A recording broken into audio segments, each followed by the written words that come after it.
বাংলাদেশ জামায়াতে ইসলামীর মহিলা বিভাগের যে সকল নারীরা রয়েছে তারা আজকে একত্রিতভাবে মিছিল করছে। অর্থাৎ আজকে সারা দেশে যে নারী নিপীড়ন, সেই নিপীড়নের প্রতিবাদ জানিয়ে আজকে তারা এই বিক্ষোভ মিছিলের আয়োজন করেছে। বিক্ষোভ মিছিল পূর্ববর্তী সংক্ষিপ্ত সমাবেশে তারা বলেছেন যে আগামী 12ই ফেব্রুয়ারি যে নির্বাচন হচ্ছে, ত্রয়োদশ জাতীয় সংসদ নির্বাচন, সেই নির্বাচনে তারা ভোটের মাধ্যমে আসলে এর জবাব দেবে, এমনটি কিন্তু তারা বলছে। যেমনটি দেখছেন সকালে একত্রিতভাবে স্লোগান দিচ্ছে। দোলাইপাড় থেকে তাদের এই মিছিলটি হওয়ার কথা থাকলেও সেটি পোস্তগোলা ব্রিজের দিকেই কিন্তু সেটি অনুষ্ঠিত হয় এবং সেখানে এসে জমায়েত হয়ে কিন্তু তারা সেখান থেকে মিছিল শুরু করে এবং এই মুহূর্তে আপনারা যেমনটি দেখছেন যে তাদের সেই মিছিল শেষ পরবর্তী সময় কিন্তু তারা একটি সংক্ষিপ্ত সমাবেশের আয়োজন করেছে। সেই সমাবেশ থেকে তারা বিভিন্ন স্লোগান দিয়েছিল।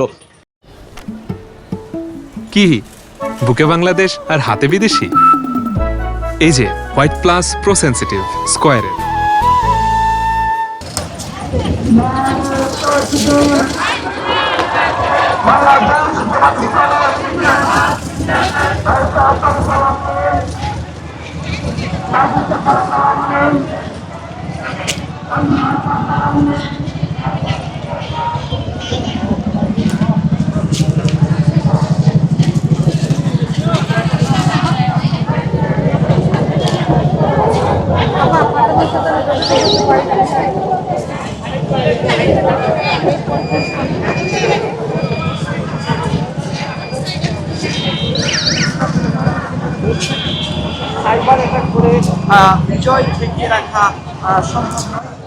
দর্শক, যেমনটি বলছিলেন তারা পূর্ববর্তী সংক্ষিপ্ত সমাবেশে যে সাইবার অ্যাটাক করে কোনো ধরনের নির্বাচন ঠেকিয়ে রাখা সম্ভব নয় সহ বিভিন্ন তারা দাবি তুলেছেন এবং তারা বলছে যে আগামী 12ই ফেব্রুয়ারি যেই ত্রয়োদশ জাতীয় সংসদ নির্বাচন হবে সেখানেই নারীরা আসলে ভোটের মাধ্যমে তাদের প্রকৃত জবাব দিবে। যারা এই নিপীড়নের সাথে জড়িত সেই নিপীড়কদের প্রকৃতভাবে তারা জবাব দিবে, এমনটি কিন্তু তারা বলছেন।